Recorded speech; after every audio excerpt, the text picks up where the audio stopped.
Hello, everyone, and welcome. My name is Katie Bendel, and I'm a licensed master social worker serving in a community outreach role for Eating Recovery Center and Pathlight Mood and Anxiety Center. And I'm so excited to welcome you to the What is Climate Anxiety event today. And I want to say thank you to Art with Impact and Voices with Impact for partnering with ERC Pathlight on this event. But before we dive in, I just want to go over some quick logistical items to note. So to enhance your viewing experience, we have a couple of engagement tools on the screen. There's a media player where the presenters appear, like myself. There's also a Q&A box where you can ask questions to us throughout the event. And we encourage you to do so because there will be a time for question and answers at the end where we'll kind of pull from any questions that come through and answer what we can. There's also going to be a slide deck and presenter bios. If you want to resize any of the boxes, you can click and drag and move those boxes around. Let's say if you want the presenters' faces to be bigger or the slides to be bigger, you can kind of do that. We also have we have a couple of different icons at the bottom of the screen. So if you hover over those little icons on the bottom, a title of its purpose will come up. And we have an attendee chat icon if you want to use the chat to talk to other audience members. There's also a contact us icon and a reactions icon. And just a quick note that if at any time your screen freezes, please try and refresh your browser and it should bring you right back. But with that, I want to get into some quick introductions here. So this is just a quick overview of our agenda kind of for today to what to expect for the event. I'm going to do a couple introductions, and then we're going to actually show some Voices with Impact film trailers. After that, we're going to do a panel discussion with the filmmakers and a clinician. And then we're going to have that time for the live Q&A. So for those of you that are not familiar with Eating Recovery Center and Pathlight, I just wanted to do a quick introduction about who we are as an organization. So we offer a full continuum of care for eating disorders, mood, anxiety, and trauma-related disorders, from at-home or virtual intensive outpatient care all the way up to inpatient or 24-hour care. We have 35 centers across the country, plus nationwide virtual treatment. And in addition to our treatment services, we also do offer a wide variety of free community resources. And I have just a quick overview of some of these resources on this slide, but there should also be on the right-hand side some little flyers that you can look at and download, and all of these resources are listed on our resources flyer there. Just quickly, I want to note that we have free virtual support groups for mental health that are open to the community at large, and we have nearly 20 of those free support groups. We also do events like this all year round. And then we also have a Mental Note podcast, which offers stories, knowledge, and empowerment for those who are working on their mental health journey or are supporting someone who is. So if you or anyone you know might benefit from any of these resources, I encourage you to follow up with us. You can find us on our website there at the bottom left-hand side, or give us a call. And now I want to hand it over to Chris with Art with Impact to talk about their organization. Thank you very much, Katie. Appreciate it. Thanks for having us. So yeah, I'm here. I'm Chris. Nice to meet you. I'm representing Art with Impact and Voices with Impact. To give you a little bit about us and who we are, Art with Impact is a non-profit that uses art to have transformative conversations about mental health. So mostly the art form that we use is film. We have the largest mental health film library in the world, and the resources used in our stigma challenging programming across the US, and is available for therapists to use free of charge and for people to watch for free, because we just want people to see it. So we do this because film has a unique ability to meet people where they're at, right? So we can all experience the same film and have very different reactions to it, and talking about those things, which we do in our workshops. That can be really helpful and enlightening and kind of teach us about ourselves and other people. And yeah, of course, I'm sure that you know that we always have more problems than we have solutions, right? So even with the biggest library of mental health films in the world, we always need more and more films to cover timely topics. So this is where the work that I do at Art with Impact, with Voices with Impact, and the work that the filmmakers that are with us today, that also comes in. So can we skip to the next slide? I don't know if I'm able to do that. I am. Yeah, cool. So yeah, the program I run is Voices with Impact. It's a production grant and a film festival. Each year we award 10 grants to filmmakers to make films on mental health topics that are coming up with the communities that we serve. So we're very grateful that our grant is funded by the California's Mental Health Commission. They do a lot of great work distributing funds for really worthwhile projects, and we're lucky to be one of them. And this year, one of those topics for us with Voices with Impact was the mental health impact of climate change. And we're lucky enough also to have 3 of the filmmakers who made films on that topic with us here today to share their trailers and have this conversation about climate anxiety. So yeah, I'm really super happy that we're here and partnering with ERC Pathlight on this event, because firstly, it's been great to organize, been really fun to organize, and very painless for event planning, so that's been lovely. And it's also just because it's been great because we've got some really important shared values that we really value that kind of importance of conversation, but not only just having these conversations, but also about having to find hope. So we're doing this in the hope that hope will kind of be found today, and that we can connect that, and I'm sure it will, because we're the conversations I've had with these people before always leave me feeling very hopeful. So yeah, this is very much just a teaser for our festival, and unfortunately the filmmakers can only show you their trailers today because they are embargoed up until the film festival, but they can talk to you in great depth about the themes brought up in them, and I encourage you to ask them lots of questions because they're all very clever and very nice. So yeah, our festival takes place on the 26th of June. It goes to the 30th of June. We premiere all our 10 new films in a week of film screenings, discussions, dialogues, filmmaker Q&As, lots of things, lots of kind of events like this, to be honest. So yeah, we are really happy to kick off that kind of whole chain of events with this, which is a little taster of kind of what the festival's like. So yeah, we'd love to see you there, and I'm really excited to kind of get stuck into this conversation and see where this goes. So yeah, thanks for being here, and thanks for having us. Thank you, Chris. All right, so now I get the honor of introducing you to our panelists today. So I'm going to introduce each of them and just kind of tell a little bit about their backgrounds and where they're coming from. So starting on the left-hand side, we've got Wendy Kozlowski from our Pathlight Mood and Anxiety Treatment Center. Wendy currently serves as the Pathlight Mood and Anxiety Center's clinical director based in Round Rock, Texas, right outside of Austin. She has over 13 years of clinical mental health experience and has worked in a variety of settings prior to joining Pathlight. She believes that connection and therapeutic relationship are primary foundations required for her clients to grow and thrive. And then we've got Breach Asher Harani, who is a Voices with Impact filmmaker. So Breach is a filmmaker and time-based media artist from the Davao region of the Philippines. He creates films and video art known for its simple, poignant, and experimental approach while tackling issues on society and environment. He is the first Filipino Young Creatives awardee by the International Academy of Television Arts and Sciences, and the only Filipino artist to be included by Forbes magazine's 30 Under 30 list for the arts in Asia in 2020. We also have Jamie Jacobson, who's also a Voices with Impact filmmaker. Jamie is an Emmy award-winning filmmaker who is passionate about telling stories that cultivate conversation on a contemporary social, environmental, and humanitarian issues.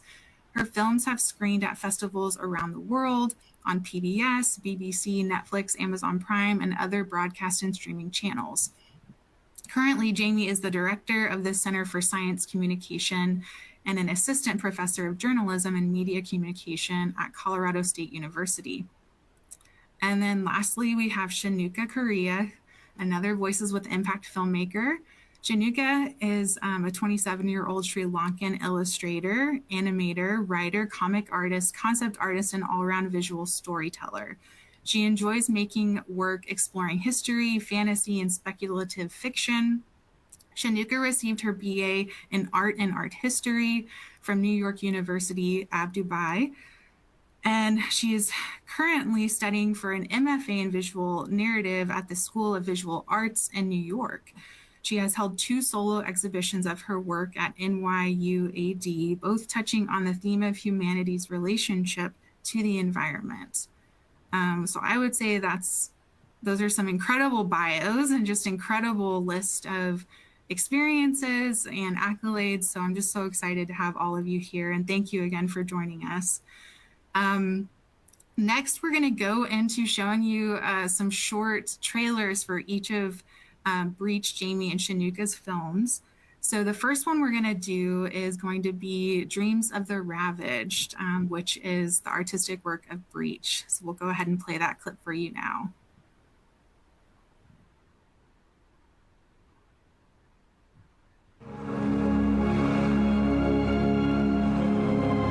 Naapa ko'y mga pangandoy.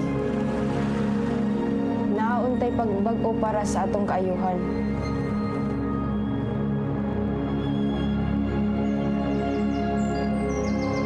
Madlo ko nga mumata ko, unya kanitanan mga wala.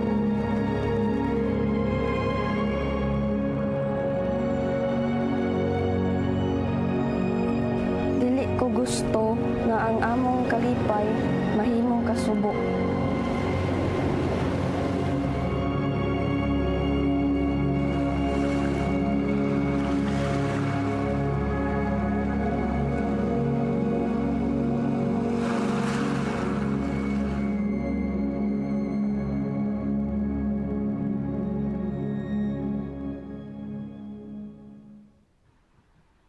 Amazing.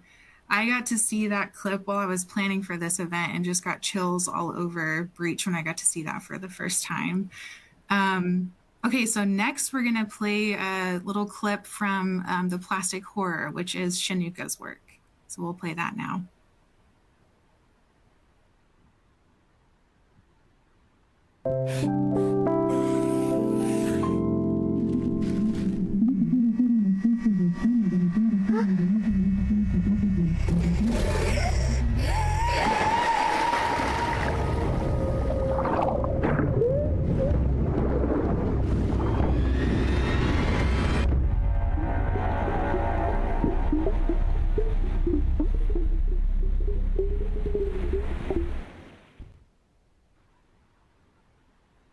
Amazing. I really enjoyed getting to see that for the first time too, and just seeing that animation there is so cool. Okay, and then lastly, we'll show a clip from Beyond the Soil, which is Jamie Jacobson's work.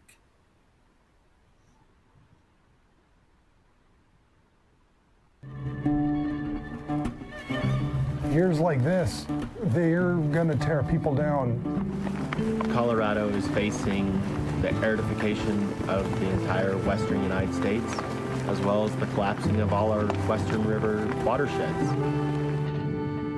The 2 things that are most critically important in agriculture are commodity prices and the weather, and you have no control over either of those.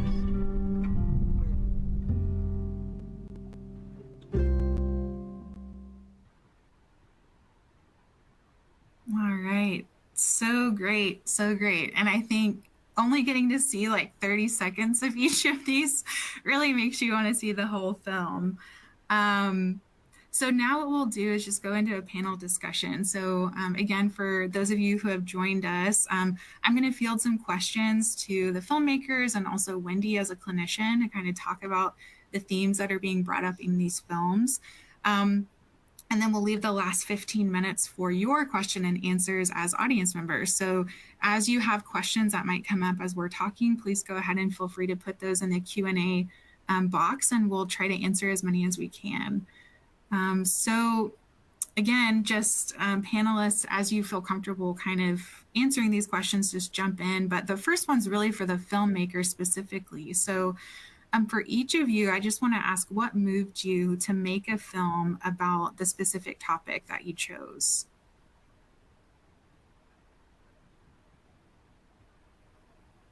Perhaps I should start.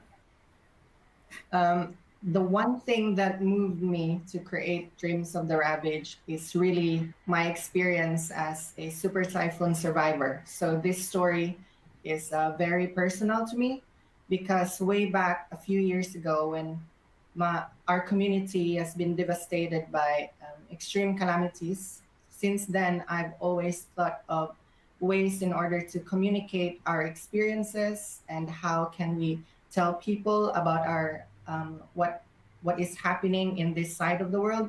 So I thought as a filmmaker that storytelling through audiovisual arts is a very important tool in order for us to tell the world that this is happening and how extreme calamities is connected to climate change.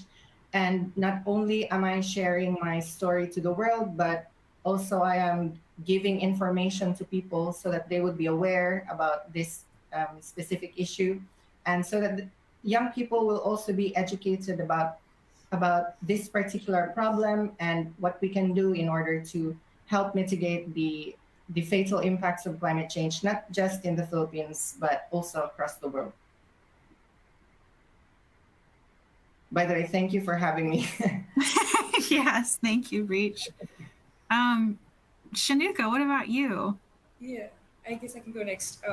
So my film also comes from some personal experiences, and mainly this like feeling that I've found difficult to articulate, which was this sudden like almost disgust and revulsion of plastic, just seeing it around and just seeing it pile up and then having to take it out at the end of the week and throw it away and then pretend that it doesn't exist anymore, but it does. So I guess this film, I guess you could call it a horror film, comes from the idea of the plastic kind of coming back to haunt me somewhat, and also just the feeling of like guilt as it builds up, and just fear for what we've done to the planet, and changed it so fundamentally with this one type of substance. Yeah.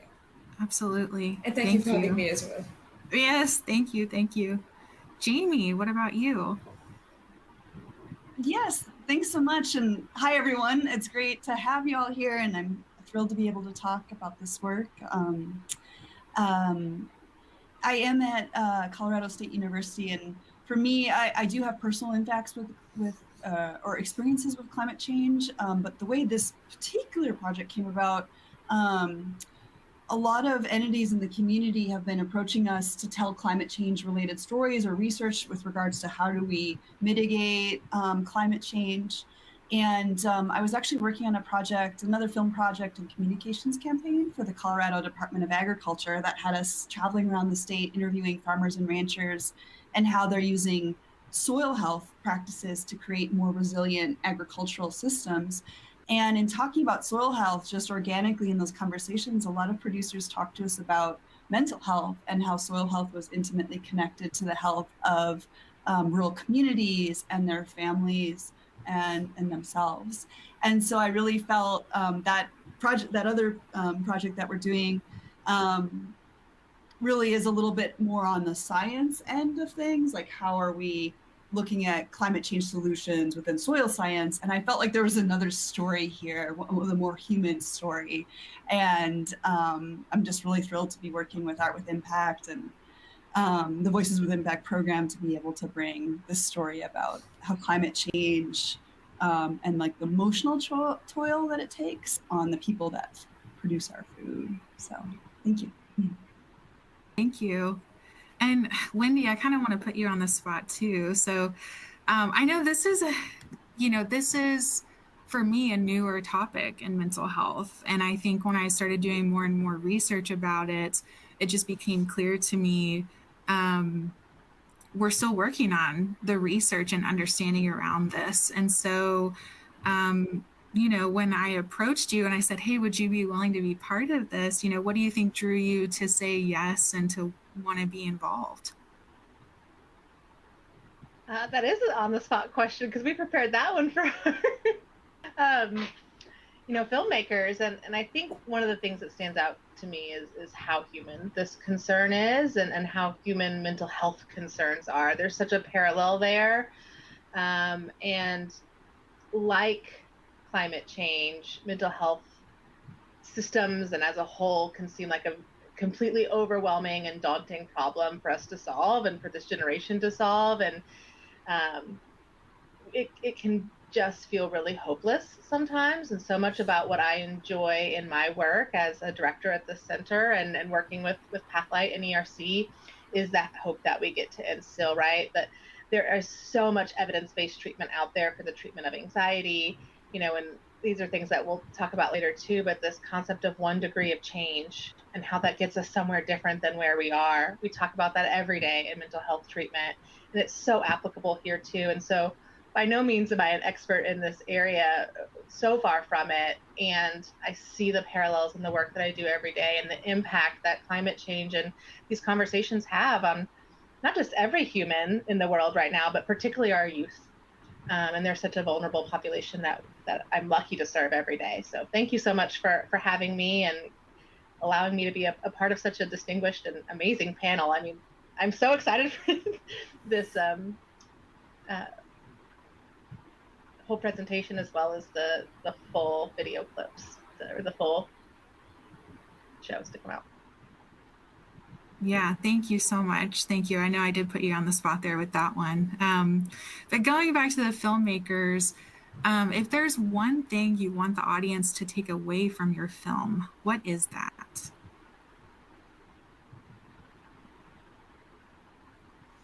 For me, the one thing that I want the audience to take away from my film is really knowing that this problem is happening, because there are so many people that is saying that, oh, climate change is it's not really true. It's just it's a false news or something like that. But in order for us to show them that this is real and this is happening and it's affecting people from different parts of the world, films play a very important role in order to show real life situations, real life testimonies from people that is affected, especially here in the Philippines, wherein especially young people that are mentally suffering because of the anxiety that they feel every time there is extreme calamity battering different parts of the Philippines. And for them to be able to say what they feel, and in order for them to recollect their experiences with these situations, it gives an idea to people that this is happening and that it is real and that we should take action immediately, and we should consider seeing this problem not only in the environmental aspect but also on the mental health aspect. So yeah, that's pretty much what I wanted the audience to take from my film. Yeah, Shanuka, what about you? Yeah, so since my film is essentially about facing a monster that humanity has created, which is just plastic waste all over the environment. I feel like I'd like the audience to have a feeling of catharsis through it. So to really like take them through this journey of this horror, and then help make them confront it at the end and make them kind of process their feelings about it as well. But also, I haven't included much of the end in my trailer, but I do have not entirely positive, but kind of bittersweet ending, which has a spark of hope in it, which I think is really important. So I want to leave the story on a more hopeful note. So I think some sort of catharsis as well as a little bit of hope is what I'd like my audience to take away from it. Thank you. Well, for me, this is Jamie. For a lot of my projects, I think film has a really powerful impact in connecting people to, or connecting viewers to people in places that they might not never be able to interact with on a normal basis, and humanizing across difference and across cultures. And, you know, one of the things I learned in making this project is that, at least in the United States, only 2% of the population is now a farmer or a producer. And so most of us are so far removed from food production. And I really wanted the audience to be thinking about what it is that the people who put food on our tables every day are facing and are up against, because they're really on the front lines of climate change, and it's impacting their livelihood and their ability to produce food. And if we lose our ability to produce food, we lose our civilization. So I think that just bringing that struggle and bringing their daily lives to the forefront and trying to create more empathy and understanding and interaction, I think, between kind of rural and urban communities is something that I really wanted to accomplish with this film. Absolutely. I didn't know that stat about 2%. That's fascinating. Really, really interesting. So, you know, we have different people joining this event. Some people are maybe more interested in the film aspect, others more mental health, or kind of all of it. So I'm wondering if each of you could talk about the artistic vision that you had for your films and kind of why you chose to represent your concept or story in the fashion that you did, whether it was the animation or more the documentary style. Let's see, Breach, you've been going first. Do you mind going first again? Yeah, for Dreams of the Ravaged, originally, when I was proposing the project, it was meant to be just documentary style, like live action all throughout. But then I thought it's an expression of this subject's recollection of the past, and I wanted to represent their memories and their experiences in a different way. So I thought animation is such a great concept that should be added in the film in order to give that sense of innocence from them, because when they think about their past, their experiences at a very young age, having to deal with these extreme calamities, I think animation is such a beautiful way to engage on their thoughts without making it too grounded on reality, but somehow giving you a glimpse of what they're thinking. So that's why the concept of Dreams of the Ravaged started to become a hybrid of live action and animation. And I'm very happy how it turns out, because I think it works really well. It's like looking into the minds of the children through animation and looking at their present situation through live action. So that's pretty much the concept of the film. I can go, since I also have some animation in mind. And what you said about the innocence that animation brings to the table sometimes, I think I've employed that a little bit as well in my, at least in the style that I've chosen, because my protagonist is also a child and it is showing a child's perspective.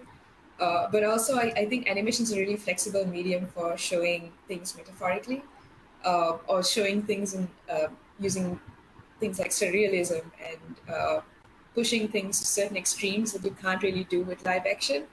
So I feel like this particular film had to be animated for me. There was like no other medium that it could work so well in. Yeah.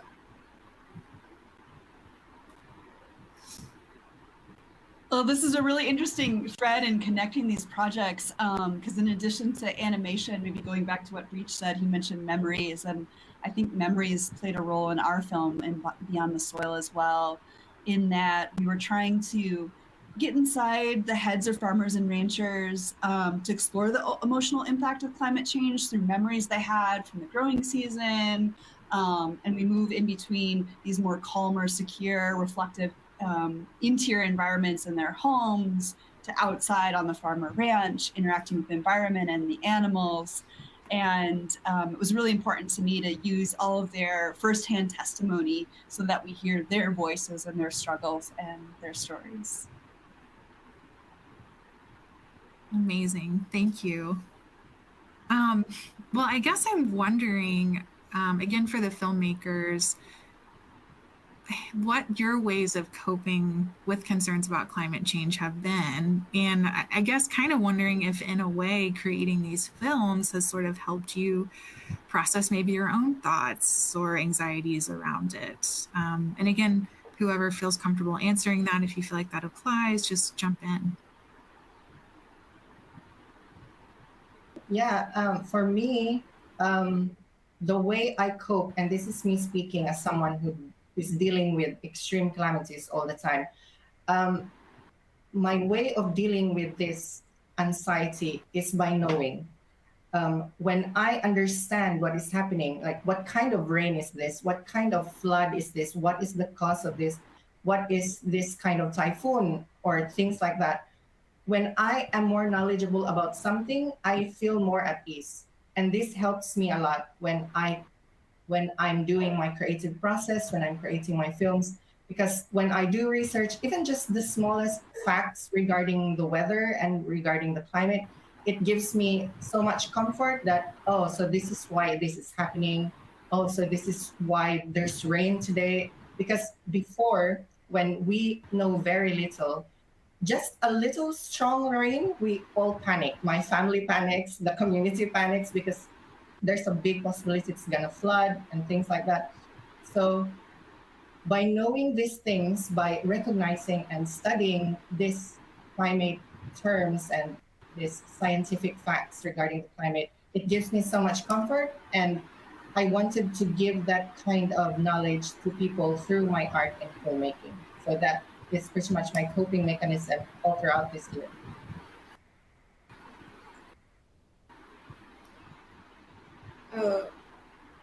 For me, I think making this film, like I mentioned, the idea of catharsis, making this film has also felt like letting something go, like processing something.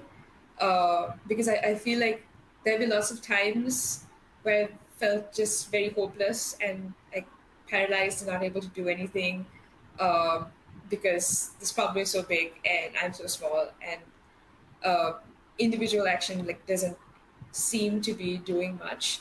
But I feel like making this film helped me process those feelings and like let go of that fear somewhat. So I feel like that's something that I needed to do, and just to face the future and just what the world is going to be like now, because it's not going back to the way it was before. We're just going to have to adapt and move forward.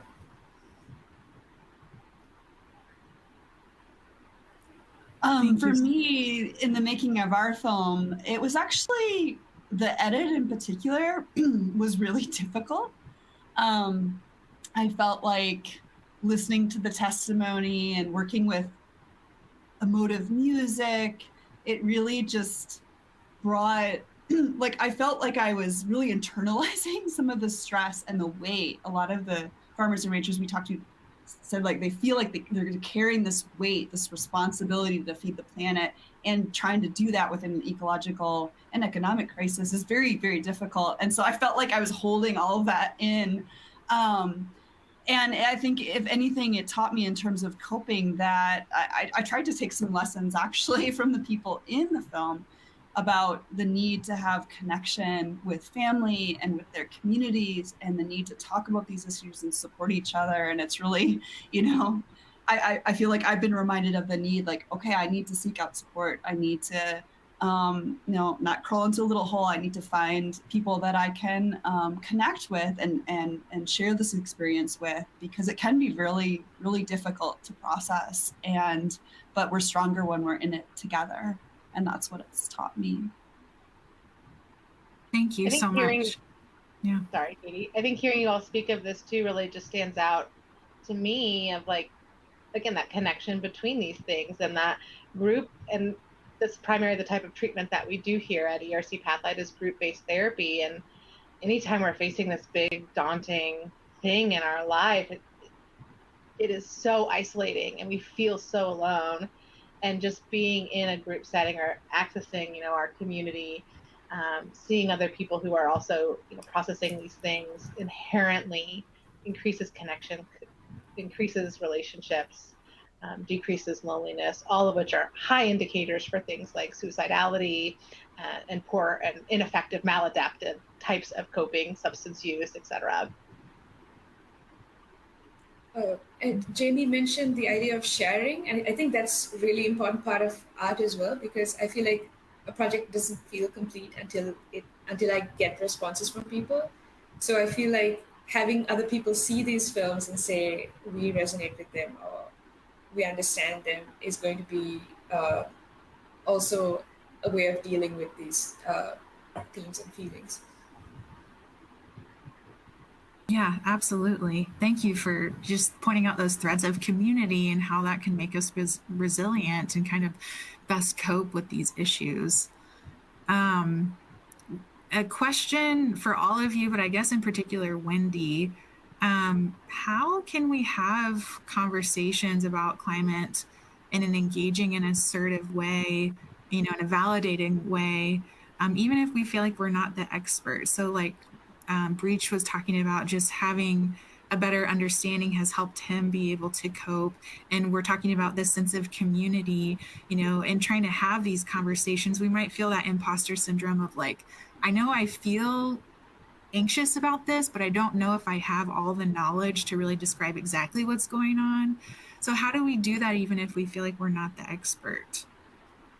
Yeah, I think even to take it one step further, how to do that with family members or community members or people in your life who might not see this the same way that you do, or might deny these kinds of things, and how activating that can be, how frustrating that can be to try to have those conversations.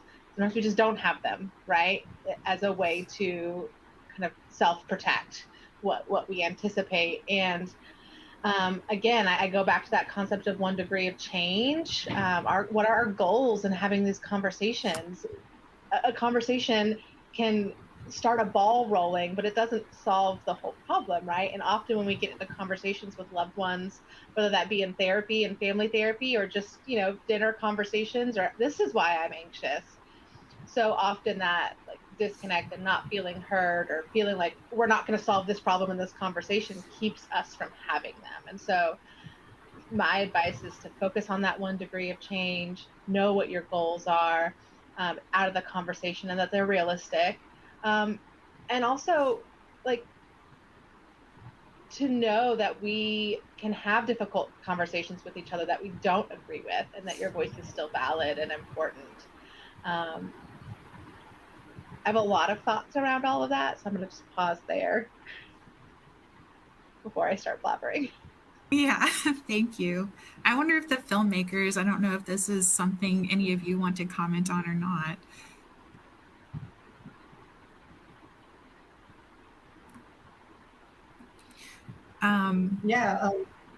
Sorry. Go ahead. For me, like Wendy said, you cannot expect everyone to really believe the facts that you've discovered regarding the situation you're in. So what I do personally is that I just explain to them that this is happening, and then when they don't believe me, I just leave, because it's gonna stress me out even more. So my way of thinking about it is just to educate people, and if they believe me, then that's great. If they don't believe me, then at least I did my part. But most importantly, I'm thinking about my own mental health and how can I cope with it, because I may not have the same response than the rest of the people around me. I also think, considering we're coming from the place of being filmmakers, the power of emotional storytelling is really useful in communicating things, which is what we're kind of channeling in these projects. Like, I suppose, a film about a topic that follows a series of characters of real people, and that represents their experience, is a lot more compelling and easier to relate to than some statistics. So I think storytelling is an important tool, and we should employ it more.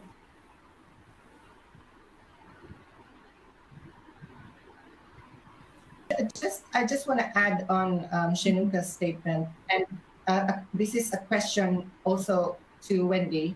When we show our films to people, and we try to communicate that this is happening, and we show our films, and we try to educate them, inform them, but they do not believe a single thing about it. Like, they do not believe the facts. Like, they are in denial about it. What best can we do in order to deal with this kind of situation?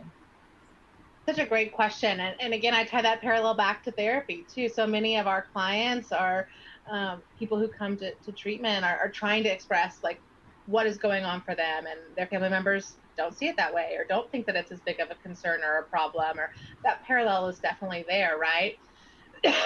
And so I think making space and giving permission for a variety of experiences, right? So I can validate someone without agreeing with them. I can acknowledge that for some people, this topic it's easier to just not think that it exists, or that they have some other perspective of what increases in climate disasters, like what is the root of that, if you will, not to get down that path. But our goal does not have to be to change their perspective or to get them to be on our same, wavelength or view of these things. We can provide education, but it is a person's choice to drink from that trough or not. And that can be one of the most challenging things. And so how can we cope with that is truly, engaging in validation of yourself and of like your willingness to talk about really challenging, hard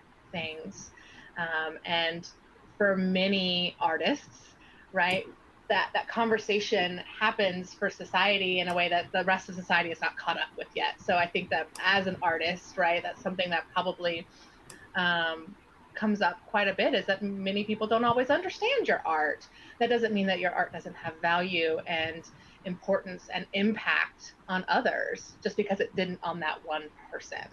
And again, such the parallel to therapy. Maybe your family of origin doesn't understand and get it, or see it the same way, or think that the concerns are the same heightened need as you or other people in your life do. And that's okay.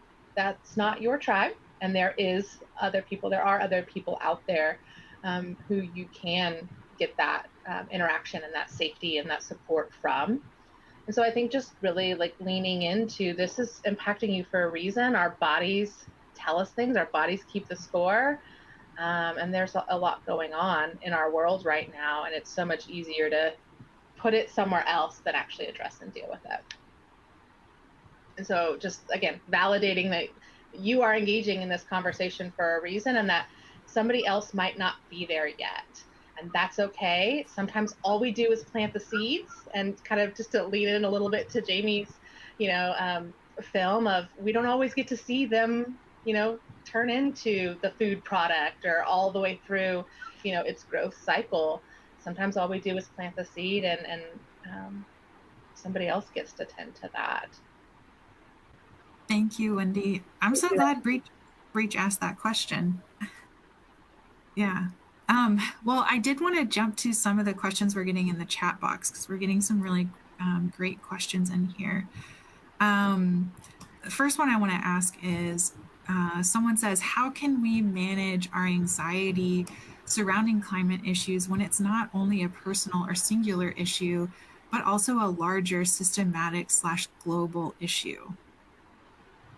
Yeah, just to jump in on that, right? It's that same conversation of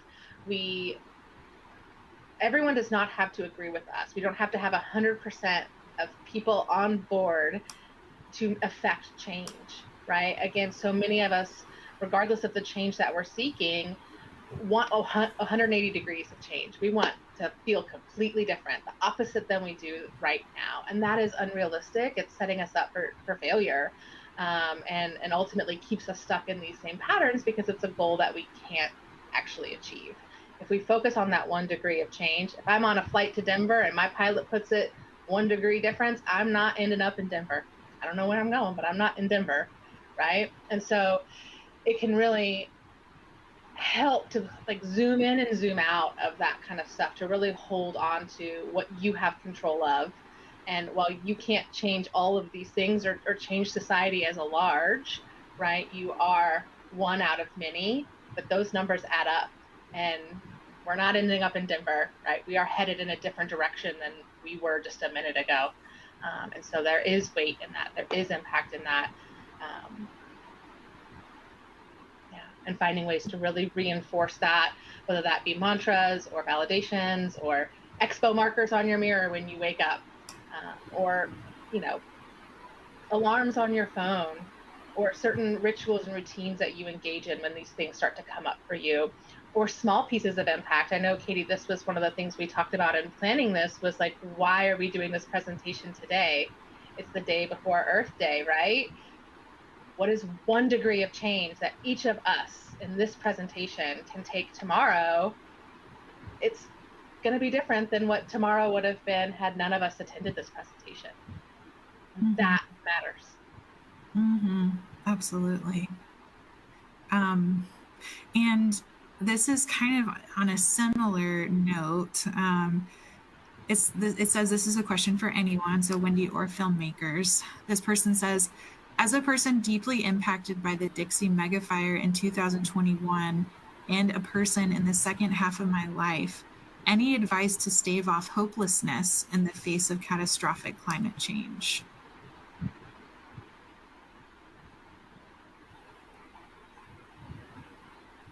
I would like to answer that, because I feel like we are on the same spectrum when it comes to dealing with a catastrophic event. Well, my way of dealing with that is that I learned to recognize that it is really happening, because before I used to be in denial about the things that is happening around me, and it gives me so much stress. It gives me so much anxiety. So when I learned that this is happening, and then I could maybe look up to it, maybe I could study about it, then that's how I learned to cope with the situation. It might not be the same feeling that you have with what I have, but in my own experience, just like what I said a while ago, that knowing more about the situation gives me so much comfort. And your situation is a mega fire. So I think recognizing that the mega fire happened would really help ease, for me, in my opinion, would really help ease your feeling regarding the situation. And perhaps asking help and sharing what you feel to other people would also be a really good help for you to feel comfort and to ease the pain and the anxiety that you're feeling. So that's for me. That's based on my experience. That is really great back, Breach, and kind of really parallel to how we address and treat PTSD, right? This is a trauma that was experienced, and to name that and like acknowledge that is so important. And so when we are coping with and dealing with trauma, there's a lot of hypervigilance that's involved, that really can reinforce anxiety, because it's our way of trying to keep ourselves safe. And no matter how much hypervigilance you have, it's not going to protect us from those things, even though our brain is telling us differently. So one of the things that we work a lot about is cope aheads for things that we know will be triggering. So I know that there are certain times of the year that mega fires are much more frequent and common, and there are ways that we can make sure that our self-care is in a place, or that we are limiting our access to certain types of media, whether that be media in general, or maybe the type of media that is just denying this or is minimizing that, or putting the blame elsewhere. Really controlling those types of things at that time when you know you're going to be especially vulnerable.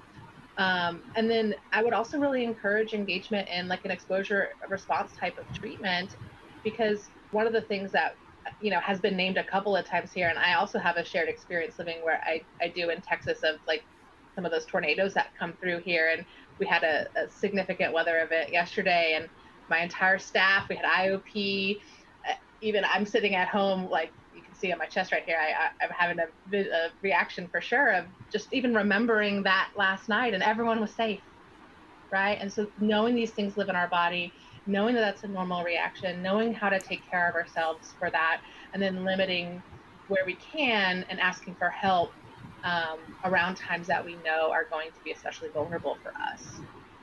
Taking care of those Maslow's basic needs, right? A lot of us are really trying to strive for that self-actualization of wonderful connection with people and living our best life and not having anxiety about these things that we have no control over. And that's just, we have to have our basic needs met. And one of our basic needs is safety. And when things do not feel safe and the environment doesn't feel safe, we can't get here. And so just really recognizing that we are at the bottom of that pyramid and that that's okay. That's exactly where we should be right now. Making space for that. Thank you so much. Thank you both to Wendy and Breach for sharing those perspectives. I want to move on to another question that I see that's really interesting. It says, more directed toward filmmakers. How have you taken care of yourselves while creating your projects? I can imagine being so close to your subject matter or living with it can make it really difficult to know when to stop planning, stop filming, or be able to mentally shut off and step away.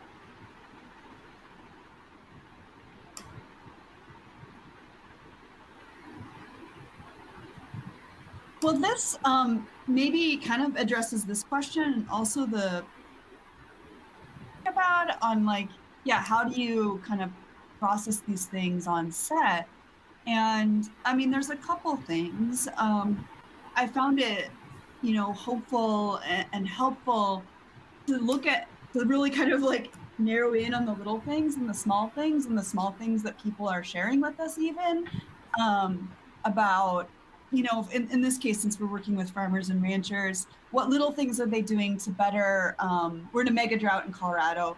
So there's, you know, they were sharing with us, well, this is what we're doing to think about how we use water in a more mindful and effective way. And that's a small little thing that we can do to help deal with these changing precipitation patterns and drought. And just like taking inspiration from small things that we do have agency over and seeing people have small agency over small parts of their life. That was really empowering to me.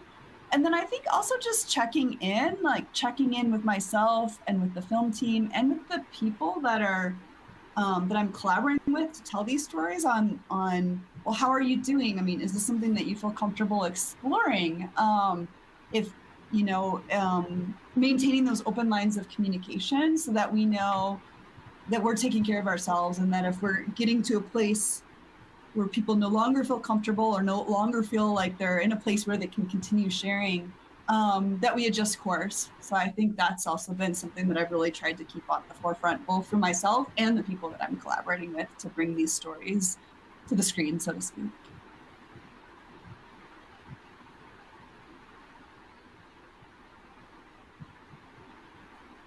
Yeah, for me also in my creative process, especially on the filming side, it was very, don't get me wrong, it was really fun creating film, especially that Voices with Impact gave us so much creative freedom in creating it. But there are times when it feels really stressful because I have to relive those moments wherein, you know, there are scenes, it's too bad we cannot show the film, but there are scenes in the film that I have to recreate the mega flooding, I have to recreate the super typhoon and the migration of people from the valley to the mountains. And I have to relive that moment. And it came not only from the minds of the children who I interviewed, but also from my own experience, from the things that I've witnessed during those times. And it was particularly stressful. And there are times when I cannot sleep. Should I add that particular scene or is it too much or should I just remove it? Especially that one scene, there's a scene at near the end of the film wherein there's a child crying and there's a dead body on the ground. And I had so much dilemma if I have to include that because that is a memory that's straight from my mind that I witnessed myself. And for me to recreate that through animation it's really hard emotionally because I have to think about that specific situation, and I keep thinking about that child. Where is she now? Is she okay? And things like that. So what I do is that I just tell myself that, you know what, if for the people to understand that this is happening, I should do it, because if I keep it to myself, it's gonna be more stressful.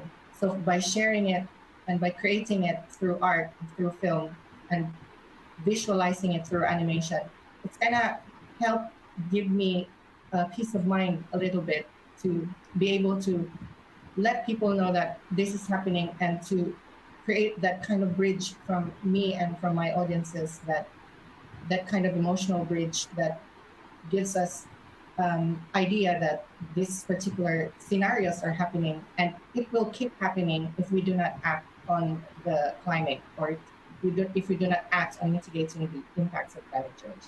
So that is my experience.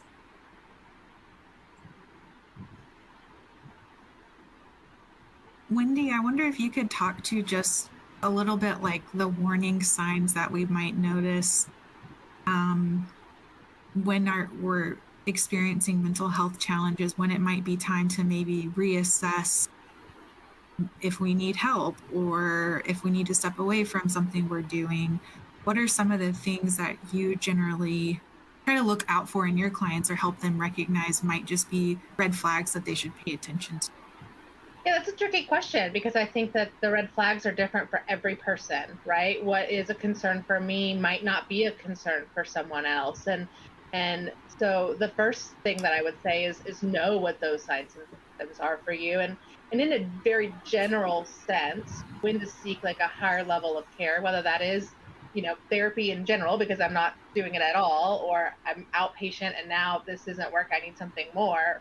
How do you know what are some of those ways that you can flag yourself? And what I'll say is when the frequency and intensity of our functioning has decreased. So if my functioning has decreased to a point that I'm not able to engage in my daily life, or I'm going home and isolating and shutting down, those are some real flags that I need to engage in what's called opposite action, right? So if my action urge is to isolate, right, what I'm actually probably needing is community.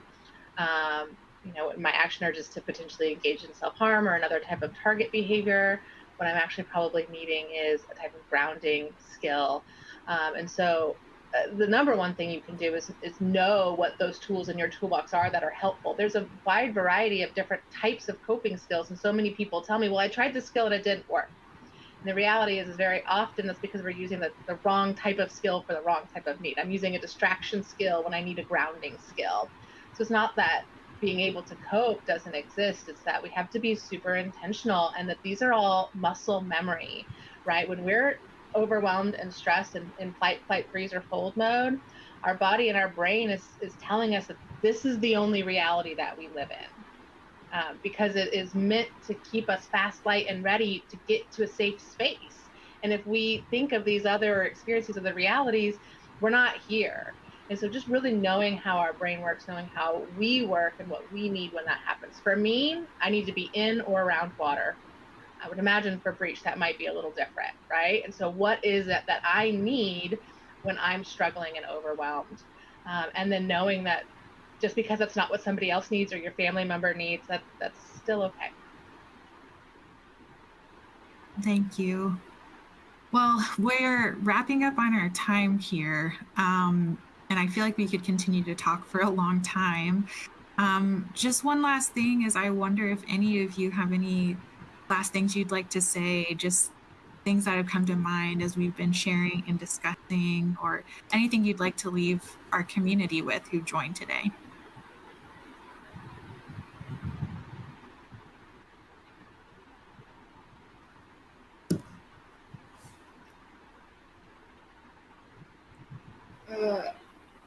I think it's very interesting and useful to break down the ideas that motivated these films and the discussions that the films might spark, because at least for the last so many months I've been so in this process, so it's really nice. This is the first time that I'm really talking about it this way, And it's really nice to be able to discuss these ideas like this.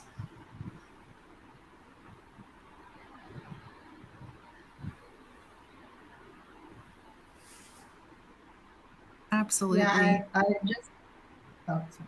I just want to add also, for the people that is dealing with anxiety because of the impacts of climate change, not just here in the Philippines, but wherever you are in the world. I think going back to what we discussed is learning to recognize and accept that this is happening. It's such a great way to start coping with how you feel about the situation that is happening around us.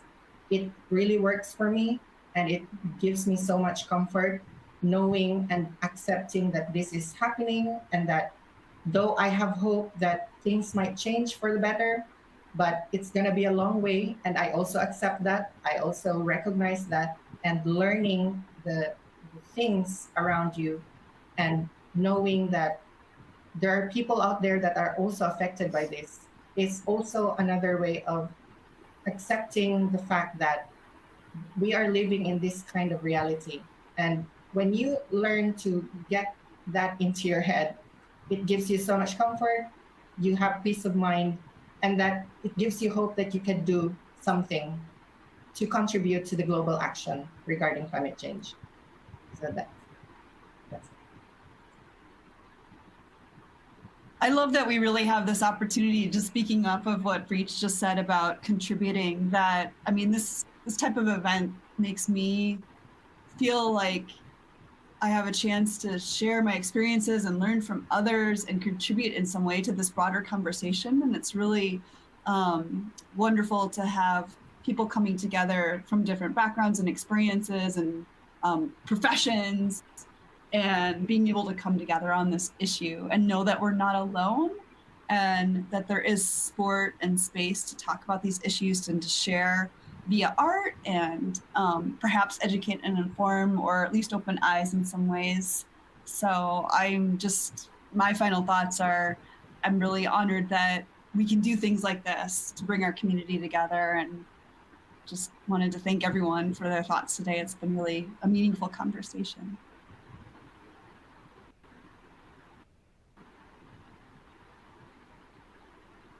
Well, thank you all, and to the speakers today, but also to those who were able to attend. I just, want to leave us all with, first of all, you can see I changed to save the date for Voices with Impact Film Festival. You got to see small clips of the filmmakers' work today. And as I mentioned, it's exciting to get to see those pieces, but it makes you want to see the whole thing. Like, okay, where does the rest of this go? And so just want to invite you to save this date of June 26th through the 30th. The QR code there, if you scan that, you should go to the registration page. It's a virtual film festival, so you should be able to join from wherever you are. But in addition to that, just want to encourage everyone to take care of themselves as we leave today. I know these topics that we're discussing are hard. They're heavy topics, and we've talked a lot today about the ways in which we can cope. And I think a thread throughout it was this sense of the importance of community. Not only is that what this event is, that we're bringing, Art with Impact and ERC Pathlight together, we're also bringing these different filmmakers, and it's beautiful to see how their experiences, how they can have such different experiences and also relate in so many ways. Down to, the last thread of the community piece is just the ways in which we can cope, and that theme coming up over and over again of seek out, when you can, an opportunity to share your voice with others. And I love, what Breach shared at the end here of just both, and that idea of I can be scared and frustrated about the reality, and I can accept that. And I can also do what I can to be involved and to take action where I can. And those things can coexist together. So just encourage you to go forward today with connection with others, to reach out for support where you need it, to be involved in communities that are having discussions that are helpful to you. And hopefully this was a place where you were able to find that. But with that, again, just want to say thank you. Thank you to Art with Impact and Voices with Impact, to all the speakers. And for those who joined today, we did record this, and you should get a recording right after this ends. So if you missed part of it, make sure to check that out so you can watch the parts that you missed. Thanks again.